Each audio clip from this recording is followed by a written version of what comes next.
Very good evening and welcome to Primetime News with me, Joel Outspoon. And I'm Nicola Rizaiza. Well, now startling revelations are made today by the police as the investigation into the notorious drug baron Velisuda continues. Meanwhile, more than 2 years later, a former inmate of the Lanka prison has come forward with alarming revelations about the events which led to the November 2012 prison riot and its aftermath. Well, now we have a comprehensive report on these stories and more on Primetime News tonight. But first, let's take a look at tonight's headlines. MP Duminda Silva received payments from Velisuda. Court orders police to inspect all accounts. JHU reveals conspiracy to murder Velisuda. Former president responds to accusations levelled after he lost power. Bus fares to reduce on the 1st of February. Minister orders audit into all institutions under the Ministry of Housing and Samurdhi.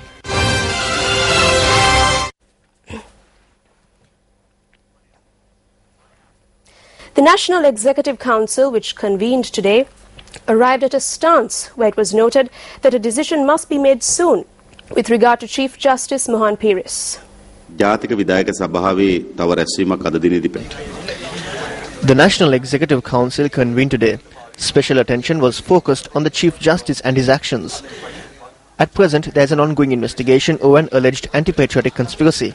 A statement has been recorded from the Chief Justice over this investigation. It has come to be an issue for such an individual to hold a position in the Supreme Court. Therefore, the National Executive Council has come to a stance that an immediate decision needs to be taken over the Chief Justice and his actions. The Chief Justice was also spoken of at 2 separate media briefings today. The independence of the judiciary starts with the post of the Chief Justice, which is now held by an illegal appointee. We expect that Chief Justice Mohan Peiris, who is in the position after an illegal appointment, will step down from his position. As we have got to know, he was ready to step down, yet he has not done so. We have held discussions with the collective of lawyers associations and other groups and have reached a decision to gather the masses at 8:30 tomorrow morning opposite the Halsdorf Court complex. There are 2 reasons for us to call the people for this.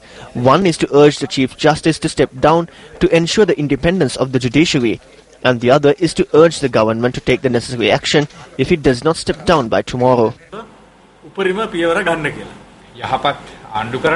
If there is no good administration for us to re-establish what is called good governance, we need to resolve all the mechanisms implemented by the previous Rajapaksa regime. It cannot stop with the removal of the president. The entire regime needs to be removed.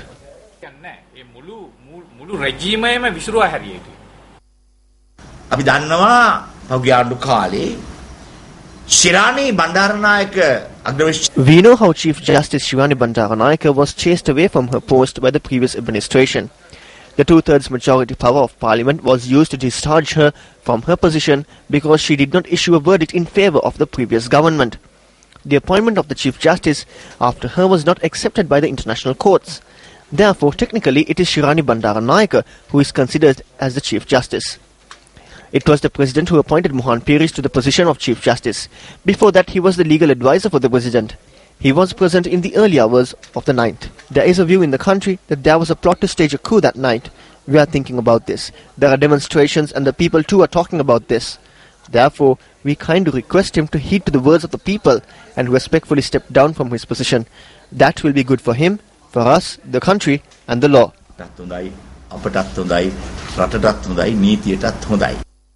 On to one of our headline-making stories. This evening, court has ordered a probe into all accounts held under the name of MP Duminda Silva at all financial institutions. Police media spokesperson SSP Ajit Rona says that ties between MP Duminda Silva and the detained drug dealer Velisuda when the latter was interrogated. He added that submissions were made to court regarding the matter. Gampala Vidanalage Samantha alias Velisuda was arrested recently and has provided a treasure trove of information to the police under interrogation. The police media spokesperson also noted that a vehicle purchased by the drug baron using his illegal earnings was discovered 3 days ago in Madivela. Mema Velisuda එහෙම නැත්නම් It has been revealed that Vele Sudha or Gampala Vidanalage Samantha Kumara had made some payments to Colombo District Parliamentarian Arumadura Romelo Duminda Silva. It has also been revealed that Duminda Silva had received payments from Lalita Kaushalya or Kudu Lalita, who was killed recently in the Aturugiri area. Gampala Vidanage Samantha Kumara alias Vele Sudha was also known by two other names. His wife Gayani Priyadarshini had operated certain accounts. The Colombo Magistrates Court ordered today that these accounts and any accounts under the name of Arumadura Romelo Duminda Silva at financial institutions in Sri Lanka be probed in line with provisions in the Code of Criminal Procedure. There are 82 banks and financial institutions in the country and we will inspect all of them. We have also decided to probe certain foreign accounts operated by Vele Sudha and other persons. An order had been issued on the 24th of April 2013 preventing Duminda Silva from leaving the country. A letter has been sent to the Controller General of Immigration and Emigration asking that steps be taken in line with this order. He has been informed that investigations are ongoing under the Money Laundering Act with regard to the Vele Sudha incident and that appropriate steps be taken. He has also been informed to inform us immediately if Duminda Silva attempts to leave the country under another name. The suspect's statement, to a certain extent, has confirmed how these transactions took place at a location in close proximity to a five-star hotel in Sri Lanka. We are examining the CCTV footage and on most occasions the money has been paid in person by a certain individual rather than through an account transfer. සැකකරුගේ ප්‍රකාශය සනාථ වෙලා තියෙනවා. ඒ සම්බන්ධ CCTV camera දත්ත අපි පරීක්ෂා කරමින් පවතිනවා. ඒ වගේම බොහෝ අවස්ථාවලදී ගිණුම් හරහා ඇරෙන්න මේ යම් පුද්ගලයෙක් මගින් අතින්ම මේ මුදල් බාර දීම සිදු වෙලා තියෙනවා. The police media spokesperson noted that arrests will be made based on facts that are confirmed through investigations. If any person obtains money from a person involved in drug trafficking and gives them protection or some sort of assistance, then they too are involved in drug trafficking. Interrogations have not yet commenced with regard to the accused, but more than 50% of the evidence against the accused has been collated.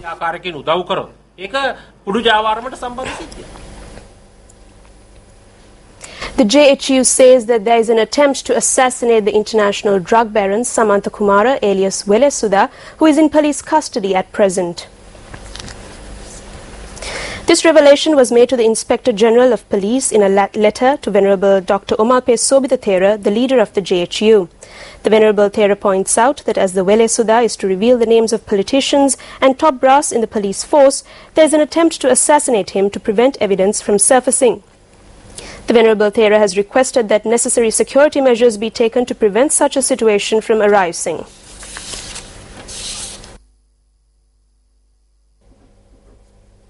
Western Provincial Councillor Hirunika Premachandra has reiterated that the people responsible for the killing of Bharat Lakshman Premachandra and the destruction of Kolonava will be brought before the law. She made this statement at an event held today to mark the birth anniversary of the late Bharat Lakshman Premachandra. The 59th birth anniversary commemoration of the late Bharat Lakshman Premachandra was held under the auspices of President Maithripala Sirisena today at the environs of the statue of Premachandra in Kolonava.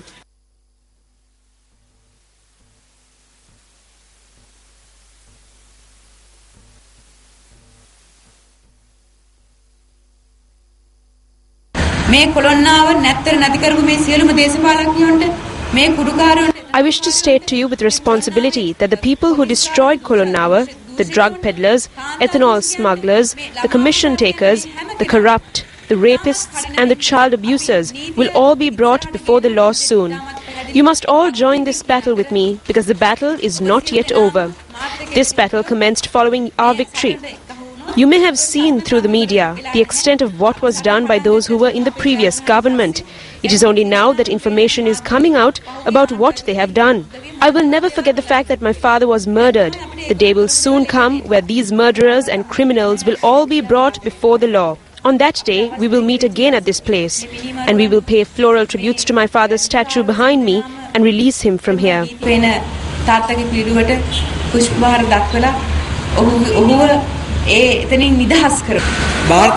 I think that our friend and political colleague Bharat Lakshman Premachandra lost his life because of this system. Under this system, drug peddlers are brought into parliament and are given ministries. This system treated drug barons, ethanol barons, murderers and casino kings well, while good people were not given the due place. They were harassed and, if possible, killed. This was the fate that befell those who stood by the truth. The greatest tribute that we can pay to Bharata and to Vijay Kumar Tunga is to exile this disastrous political culture and system of governance from our country and to once again make our nation a respected country that upholds truth, justice, honesty and democracy. Today, the number of politicians with an understanding of politics is diminishing in our society. That is why we are changing the electoral system. The current election system breeds mudalalis. As a result, we have drug peddlers in parliament, ethanol smugglers are in cabinet, moonshine smugglers are in parliament. Thugs who should be in prison are in parliament and the cabinet. We used to sit with them. It was distasteful for us to sit with them. We had to sit with the person who murdered Bharata too. That was the situation that we were in. In the end, there was no distinction between good and bad. We see Ms. Hirunika Premachandra as a major stakeholder in the battle to make Maithripala Sirisena the president. I wish to state this with responsibility at this occasion. I believe that leaders who have a place in the hearts of the people are true leaders. We witnessed how many people who were ethanol smugglers, drug peddlers and murderers were given ministries in the previous government, and people who had society's blessings were seen with distaste. Let's now take a brief look back at the life of the late Bharata Lakshman Premachandra. Born on the 26th of January 1956, Bharata Lakshman Premachandra received his education at Ananda College, Colombo. He engaged in politics from his school days and emerged as an activist in rural areas. He became closely associated with leftist politics and became a member of the Kolonnawa Urban Council. Later he joined the Sri Lanka Mahajana Party and became its organizer for Kolonnawa in 1979. Representing the party in the first provincial council election in Sri Lanka, he was elected a provincial council member in the United Socialist Alliance in 1988. He was first elected to Parliament contesting the 1994 general election on the People's Alliance ticket from the Colombo district, receiving 64,421 votes. He was closely associated with former President Mahinda Rajapaksa while in Parliament. He was appointed Presidential Director General on Trade Union Affairs. He served in this post until his death in 2011. At a media briefing convened today, a former inmate of the Valikadu prison commented on the deaths of inmates at the prison on the 9th of November 2012 during a prison riot. He says that he is prepared to testify on the events which transpired on that day before any court or commission. He appealed that an immediate investigation be undertaken into this incident. මම මගේ ඇසින් දුටු සාක්ෂිය මම ඉදිරිපත් කරන්න කැමතියි. මොකද එදා ඒ සිදුවීමේදී මම දැක්කා රාත්‍රී 12න් පසුව. I am prepared to give my eyewitness testimony before any commission. I saw what happened when they came back after midnight. The army personnel first arrived there at about 1 p.m. and conducted search operations, angering the inmates. They assaulted inmates and threw tear gas into closed cells. The inmates were rendered unconscious. The army personnel left the complex by breaking down the front door. They entered without authorization. They entered by force, carrying firearms even while the jailers were telling them not to go in. They expected that the inmates would come outside when they broke down the front entrance. They went outside and fired on the inmates who were inside. They fired tear gas. 2 inmates were seriously injured. It was at this moment that the inmates started taking firearms from the prison armory. One of the injured inmates was in a very serious condition. He was close to death, and it was at this moment that the others put him into a 3-wheeler and went outside. They were not carrying firearms. They did not expect that security forces would open fire on them when they went outside. The security forces fired enough rounds to destroy the 3-wheeler and kill everyone inside. After midnight, they entered the prison. The prison official there at the time was the chief jailer, who was called Kuda Bandara. Even at that time, this jailer had managed to bring the inmates under control to a great extent. At that time, there was a death row inmate named Lester who was close to where the jailer was. When the army came in and opened fire, he fell dead on the spot. Not only that, shortly afterwards, an official at the Central Bureau came there in civil attire. He was wearing a yellow t-shirt. Prisoners were selected according to a list that he had and then were shot. I saw this with my own eyes. There was a suspect named Susara next to me. This army official assaulted him in a very inhumane way, and when that happened, he said, "Please sir, do not kill me." He was dragged away and shot and executed. The inmate known as Amila was also dragged out and shot right in front of us. I can state with responsibility that I witnessed these two murders taking place before my own eyes, and that this was done right in front of the prison's commissioner at that time, Kodipili. You can exhume the bodies and see how they were shot. All of them were lined up and shot. I state this with responsibility and am prepared to testify before any commission and any court. බන්ධනාගාර එවකට හිටපු බන්ධනාගාර කොමසාරිස් කොඩිප්පිලි මහතා ඉදිරි පිට තමයි වුන් අරන්ගෙන් ඝාතනය කරේ. Bodies ටික ගොඩ අරන් බලන්න පුළුවන් වෙඩි තියලා තියෙන්නේ කොහොමද කියලා. ඒ වෙඩි තියලා තියෙන හැම එකක්ම හේතු කරලා වෙඩි තියපුවා තියෙන්නේ. වගකීමෙන් කියනවා මම ඕනෙම කොමිසමකට ඕනෙම අධිකරණයක් ඉදිරියේ සාක්ෂි දෙන්න සූදානම්. Notice was issued on the Attorney General today to appear in court on the 5th of February over a petition filed by the JVP against Kumaran Padmanathan, alias KP. The petition was filed by MP Vijitha Herath and was taken up in court today. The petition was taken up for consideration today before the bench comprising of the President of the Court of Appeal, Justice Vijit Malalgoda, and Justice H.N.B. Nawaz. Attorney appearing on behalf of the petitioner, Upul Kumara Pirama, informed the court that Kumaran Padmanathan had set up foundations in 32 countries and had used those funds to maintain 7 vessels which he used to provide the LTTE with the latest weapons and ammunition. The attorney added that a warrant against KP for the assassination of late Indian Prime Minister Rajiv Gandhi exists in India. The attorney appearing on behalf of the petitioner also informed court that although Kumaran Padmanathan was arrested for attempting to revive the LTTE to cause another war, no case was filed against him. Taking these facts into consideration, court informed that in order for accurate information to be ascertained in this regard, the Attorney General needs to come before the court. The vessels and massive wealth of KP were used for their personal needs.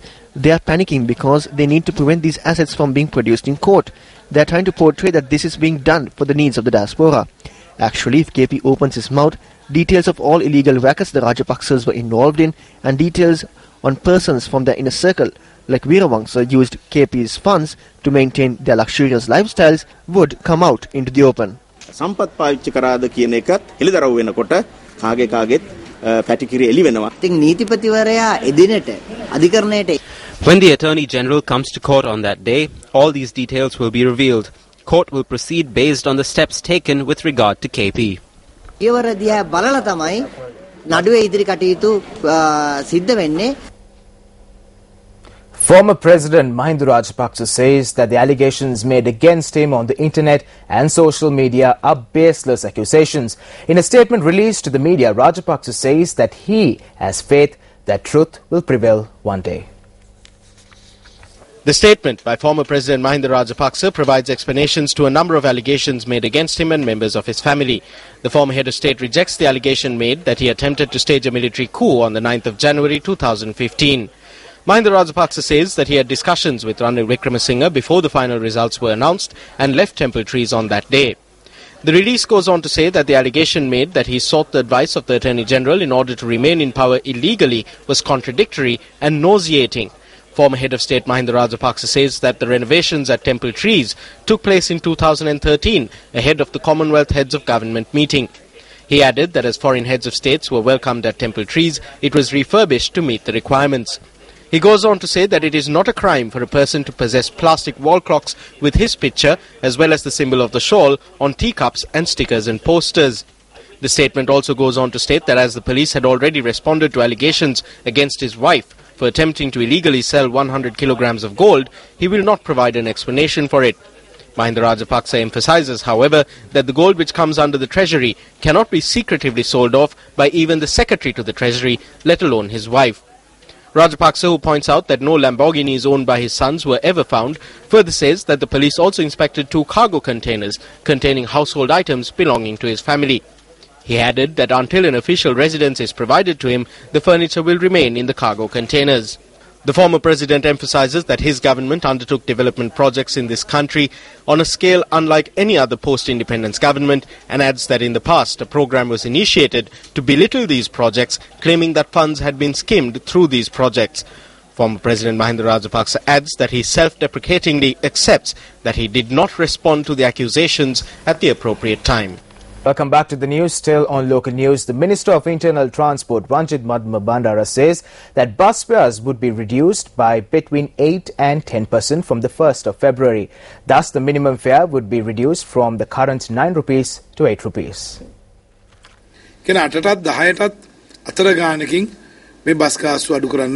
We have decided to reduce the bus fares of both SLTB and private buses between 8 and 10%. We will provide this concession to the commuters commencing from the 1st of February. We are holding discussions with the Three-Wheel Association and School Van for them to reduce their fares. We will be taking steps in the near future to ensure that both the bus owners as well as the commuters will be benefited, and we hope to reduce the expressway bus fares too. Minister of Finance Ravi Karunanayake, addressing an event held today, stated that in keeping with the promises made to the public, the interim budget will be presented on the 29th of this month. The minister distributed sports equipment at the Colombo North 234th Sports Club today. This is not an easy task. The state of the fallen economy is clearly indicated with the uncovering of several cases of fraud and corruption. Therefore, at this point of time, it is not possible to clearly mention the debt burden. But as we promised, we will bring to being all that we promised for the 29th of this month. I would also take this opportunity to mention that the public has further requests and that we cannot instantaneously adhere to all of it. But we would like to gladly remind the general public that as we promised, we will provide the general public with all of it within the 100 days program. Well, now, Minister of Housing and Samurdhi Sajith Premadas has instructed officials to conduct an audit into all institutions that come under the purview of his ministry. Speaking at an event in Walasmulla today, the minister said that legal action would be taken based on information that comes to light. An event was held in Katwana, Walasmulla today to welcome Minister of Housing and Samurdhi Sajith Premadasa. Bills for the Alliance election campaign have been paid. 5 million booklets have been printed for the presidential election in replacement for the 500,000 that are printed for the new year. All these bills have been paid with the 2,500 rupees they said will be given to each Samurdhi beneficiary. 2,500 is given through a stamp. This government had completely destroyed the mandatory savings scheme. I wish to state at this moment that the money that was taken away from the Samurdhi beneficiaries by previous governments will be repaid through the treasury under our administration. We are conducting an audit. If anyone is found guilty through it, legal action will definitely be taken against those politicians who skimmed money from the housing funds and the Samurdhi. The Jatika Helu Urumaya says that even Udaya Gamanpila could seek forgiveness and rejoin the JHU. JHU Media Secretary and National Organizer Nishantra Sri Varnasinghe made this statement while addressing a press briefing in Colombo today. 7 members of the JHU who defected from the party and pledged their support to the former President Mahinda Rajapaksa ahead of the January 8th poll were present at the press briefing today. They stated that due to their lack of understanding and since Udaya Gamanpila misled them, they had to act contrary to the decisions of the Jatika Helu Urumaya.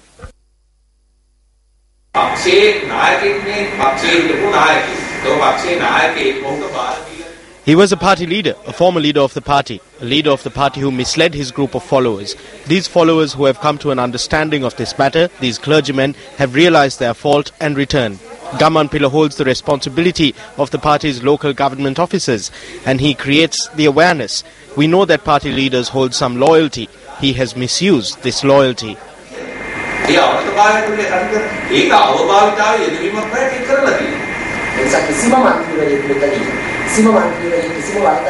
None of us bowed before privileges. We didn't even expect such things. We understood the reality of this. As I said, I pondered over this again and gave thought to correct this mistake and considered this a challenge. We committed a political error through lack of communication with the national organizer, the general secretary and the clergy leadership.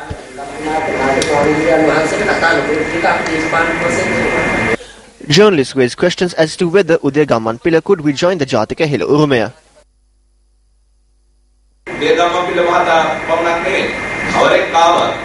Even if it is Udaya Gamampila or anyone else who comes this way, they will have to make a confession before the party, and if they have committed a mistake, a political mistake, and if they accept that their decision was erroneous and seek the party's pardon, and if they have acquired privileges or have been involved in corruption and fraud, they will be subjected to a disciplinary inquiry, and following that a decision will be made as to whether they could rejoin the party.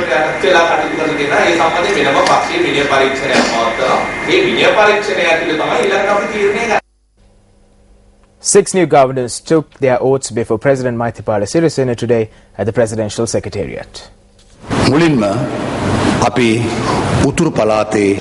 HMGS Palihakara was sworn in as the new governor for the Northern Province, while Austin Fernando took oaths as the new governor for the Eastern Province. BMAR Pereira took oaths as the new governor for the Northwestern Province, while Surangi Ellabala was sworn in as the new governor for the Central Province. PB Disanayaka is the new governor for the North Central Province, while Attorney at Law MP Jayasinghe was appointed as the governor for the Uva Province. When I stepped down as Grama Seva officer, I handed over the letter of resignation to then District Secretary of Polonnaruwa, Austin Fernando, in June 1978. I went to him and said that I am resigning because of the pressure exerted by the then United National Party, and informed him that I can no longer continue my duties. He refused to accept my letter and told me to rethink about my decision. I went home and returned the next day and submitted my letter of resignation. With much hesitation, he accepted it. Therefore, I take it as an honour to appoint him as the governor while serving as the president of this country. Senior journalist Tharmasree Bandara Ekanayake has been appointed as the President's Media Director. The President's Media Unit said that President Maithripala Sirisena presented the letter of appointment to senior journalist Tharmasree Bandara Ekanayake. A product of the Ibagamua Central College, Tharmasree possesses experience in the field of media spanning for 2 decades. Dr. Jayantha Dhanapala, presidential advisor, is scheduled to arrive in Geneva today. According to Ambassador Ravinath Aryasinghe, Sri Lanka's permanent representative to the United Nations in Geneva, Dr. Dhanapala is to meet the United Nations High Commissioner for Human Rights, Prince Said Rad Said Al Hussein, tomorrow. The duo are scheduled to discuss the UN Human Rights Commission's current position on Sri Lanka and the way forward. Dr. Dhanapala was appointed by the President last week as his advisor on international affairs and was the former UN Under-Secretary General for Disarmament. Meanwhile, Foreign Office Minister of the United Kingdom, Hugo Swire, is paying a second visit to Sri Lanka tomorrow. As part of a broad visit, Swire will call on senior ministers, including Prime Minister Ranil Wickremesinghe, to discuss the new government's reform program and areas of potential cooperation. Swire, issuing a statement, had said, quote, "I welcome the early progress made by President Sirisena towards a more democratic and accountable government, and it is encouraging to see such a renewed desire for peace and reconciliation following past instability." Unquote. The consecration ceremony of the Sri Senpaga Vinayagar Temple in Singapore was held recently. The General Secretary of the Citizens Front, MP J. Sri Ranga, was the guest of honour at this consecration ceremony. The temple, which is believed to be about 200 years old, is recognized as a national monument in Singapore, and it is believed to have been constructed by Sri Lankans who travelled to Singapore. The temple is located at 27 Ceylon Road, Singapore. Emeritus Senior Minister and former Prime Minister of Singapore, Goh Chok Tong, was also present at the consecration. Minister of Foreign Affairs and Law, K. Shanmugam, was the chief guest at the event. MP J. Sri Ranga, the General Secretary of the Citizen Front, participated as the guest of honour on a special invitation. Also present were Singapore's former President S.R. Nathan and the temple's President, Dr. R. Devendran. Gamini Jayavikrama Pereira, the Minister of Food Security, has said that farmers who did not receive money for supplying big onions to Lanka's Sathosa over the recent past would be paid what they are owed. The Minister made this statement at a press conference convened in Colombo today. Yesterday, Newsfirst reported that several farmers who had provided the government with big onions during the past harvest season had not received money for their crops. The farmers allege that the officials who operated to purchase their crops cannot be found at present. Subject Minister Gamini Jayavikrama Pereira, speaking to reporters today, elaborated on the government's stance in this regard.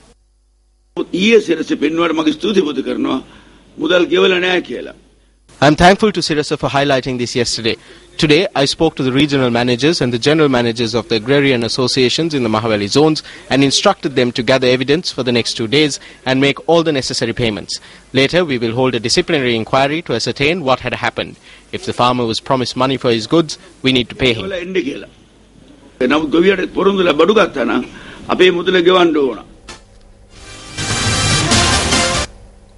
The Commercial High Court today issued an interim injunction order preventing Vintage Tea Ceylon Private Limited from exporting, distributing, marketing and selling tea by the use of the brand Imona and also the use of Canary Device trademark. The order was given by Commercial High Court Judge LTB Dehidania.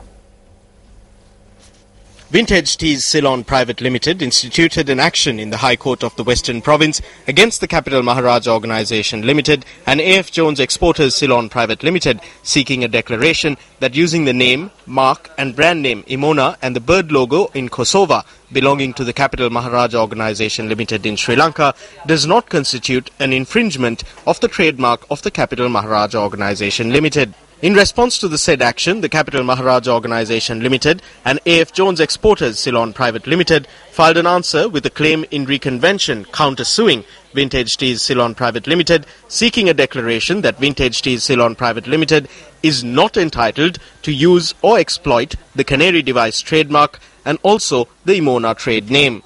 Having heard the submissions made by both parties, Court issued an interim injunction restraining Vintage Teas Ceylon Private Limited from exporting, distributing, marketing and selling teas by the use of the trademark Imona and also the use of the Canary Device trademark.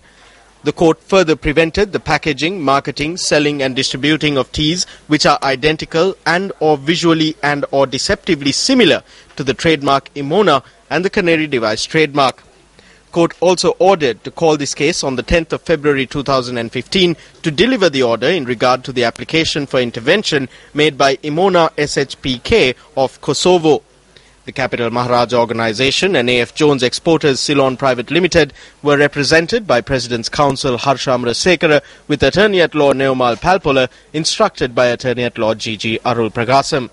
President's Counsel Dinal Philip with Attorney-at-Law Keshan Talgahagoda appeared for Vintage Teas Ceylon Private Limited.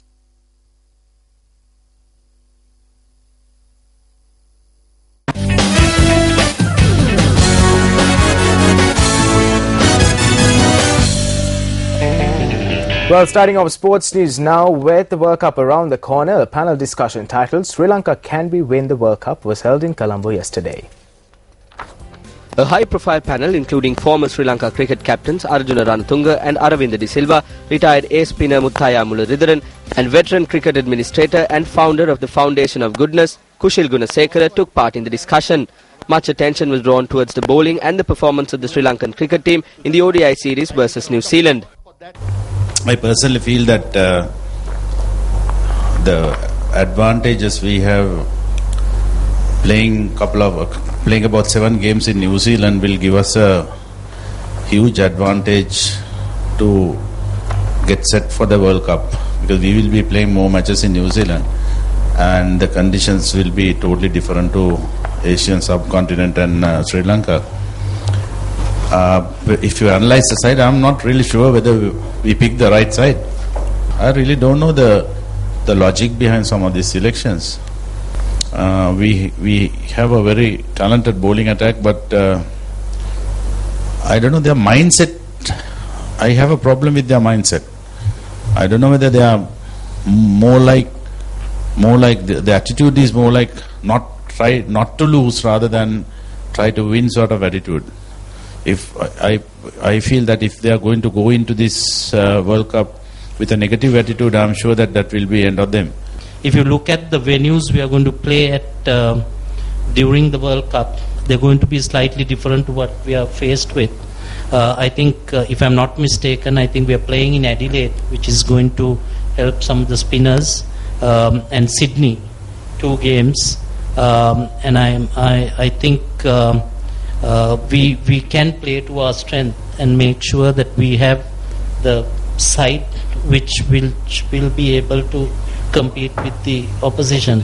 Now what happens is, because we have so many all-rounders, we don't play the regular good bowlers, and also the bowlers who fast bowlers, couple of years if you see, they changed a lot.